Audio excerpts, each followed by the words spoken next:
अहिल्यानगर इथं झालेल्या महाराष्ट्र केसरी स्पर्धेमध्ये कोल्हापुरातील गंगावेश तालमीच्या मल्लांनी चमकदार अशी कामगिरी केलेली आहे।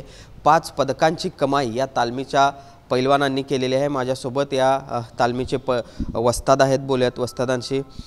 वस्ताद, काय सांगाल? महाराष्ट्र केसरी स्पर्धा पार पडली, चांगली कामगिरी गंगावेश तालमीच्या मल्लांनी केल्याचं दिसतंय। आज मला तरी एवढंच समाधान वाटतंय की आज म्हणजे माझ्या तालमीतल्या एक 20-22 मुलांची निवड झालेली होती।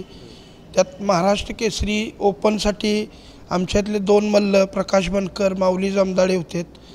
मग ते अनावधानानं म्हणजे तसं होतंच की माऊलीची आणि प्रकाशचीच कुस्ती दुसरी पडली। त्यानंतर प्रकाशनं सुद्धा कुस्त्या चांगल्या केल्या। सदगीर, हर्षद सदगीरला महाराष्ट्र केसरी हरवलं, दादा शेळकेला हरवलं, तो महेंद्र गायकवाडकडून हरला। मात्र आमची जी खायल्या गटात 97-92ला एक 5 मेडल बसल्यात। म्हणजे मुलांनी आमच्या चांगली कामगिरी केली। सराव खरं तर अविरतपणे सुरूच असतो। कशा पद्धतीनं ह्या कामगिरीकडे तुम्ही पाहता? चांगली कामगिरी म्हणाल की अजून यामध्ये अपेक्षित होती तुम्हाला? नाही, अजून अपेक्षित होती। आता त्यात सुद्धा असं आहे की माझा एक शिष्यच, तो लहानपणापासून माझ्यापाशी होता, तो आता आर्मीत सुभेदार म्हणून आहे। तर मुलांच्यासाठी तो 2 महिने सुट्टी काढून मुलांसाठी येतोय आणि मी स्पर्धेला जात नसतोय। तो इथं 2 महिने पोरांची तयारी करून आम्ही घेतोय ते सगळ्या पोरांच्याकडं। परत स्पर्धेला सुद्धा तोच जातोय। तो आता रात्रीच स्पर्धेवरनं आला आहे।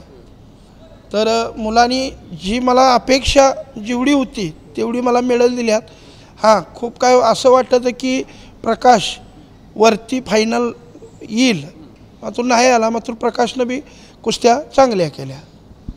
दुसरा एक प्रश्न म्हणजे काल आपण बघितलं अंतिम फेरीमध्ये जो काही प्रकार घडला, शिवराज राक्षे पंचांना गळपट्टी धरली, मारहाणीचा देखील प्रकार झाला। कसं बघता एकूणच ह्या घडलेल्या प्रकाराकडे? आज आमच्या बरोबर बी असं काय म्हणजे घडलंय आणि आम्ही बी पुण्यात म्हणजे आमची मुलं सगळी की हे बघा तुम्ही, थोडंसं चुकीचं वाटतंय आम्हाला। तर आमचं कुणीसुद्धा ऐकून घेतलं नाही। तेव्हा थोडा आमचा चेष्टा केल्यावानी केली। मात्र कुठल्याही मुलानं आरेरावीची भाषा नाही तर कोणाच्या एखाद्या रेफरीच्या अंगावर जाणं असं आमच्या कुठल्याही मुलानं केलं नाही। आणि हे जे होतं आहे असं हे चुकीचं आहे।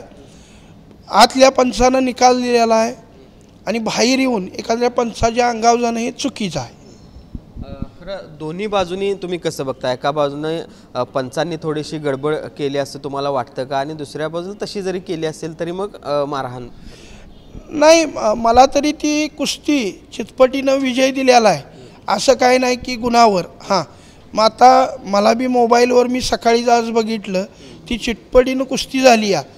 मग त्याच्या आधी किती वेळ कुस्ती झालती आणि त्या कुस्तीत काय झालं आहे, मग तो राग मनात धरून तिने काय केलं का चितपटीनं कुस्ती झाल्यामुळं राग आला। आता गेल्या वर्षी बी सिकंदर शेखची आणि शिवराज राक्षेची अशीच अगदी 23 सेकंदात चितपटीनंच कुस्ती झाली। मग असं मला काय वाटत नाही की जर कुस्तीच्या निकालाबद्दल म्हटलं असा, हां त्याच्या आधी कुठं पॅशिव हे त्यात काय झालं आहे हे माहीत नाही। मग तुम्हाला चॅलेंज करता येतं, मग तिने चॅलेंज केलं तर काय झालं तर रेफरी परत बघत असतात। मात्र हे असं होणं चुकीचं आहे। खरं तर पंचांकडून जे काही निर्णय घेतले जातात अशा महत्त्वाच्या स्पर्धेच्या वेळी त्यावरून काही वेळा आक्षेप असतात। तुम्ही देखील म्हणालात आम्ही त्यावेळी आक्षेप घेतले, मात्र आमची चेष्टा केली गेली। मग ह्या सगळ्यामध्ये पारदर्शकता यावी, कोणताही वाद न होता हे व्हावं, यासाठी काय करायची गरज आहे असं वाटतं एक वस्ताद म्हणून? काय करायची नाही। आज जरी शिवराज असला, महेंद्र असला, प्रकाश आमचा असला आणि आता हे पृथ्वीराज मोहोळ असेल की आज त्यांच्या बी मागं कोणतरी आहे। आज आमच्या मुलांच्या आम्ही मागं आहे।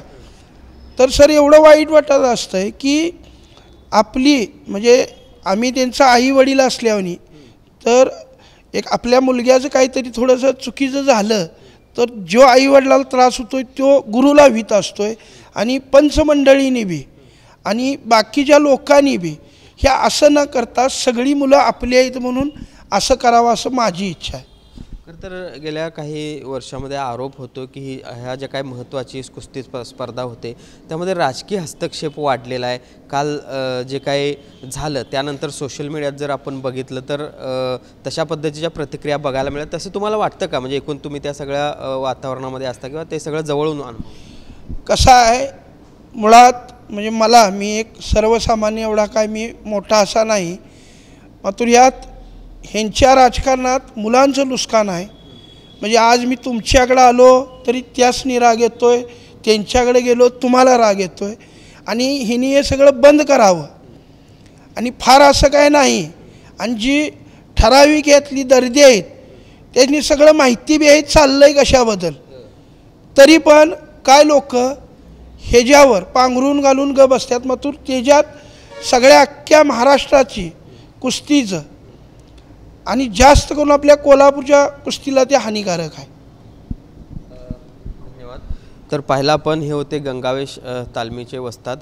खरं तर ज्या पद्धतीनं ह्या महत्त्वाच्या कुस्ती स्पर्धा असतात त्यामध्ये जे काही निर्णय दिले जातात ते अगदी पारदर्शकपणे दिले जावेत. त्यामध्ये कोणताही अभिनिवेश न ठेवता किंवा कोणावरही राग न धरता जी काही स्पर्धा करणारी मुलं आहेत ते आपलीच आहेत असं समजून पंचांनी कुठेतरी निकाल दिला पाहिजे, अशा पद्धतीची प्रतिक्रिया वस्तादांनी दिलेली आहे. व्हिडिओ जर्नलिस्ट सुनील काटकरसह भूषण पाटील, TV9 मराठी, कोल्हापूर.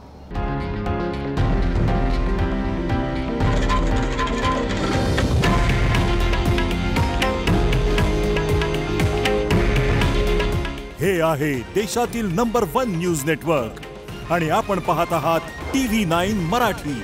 काळजी तुमची, हित महाराष्ट्राचं.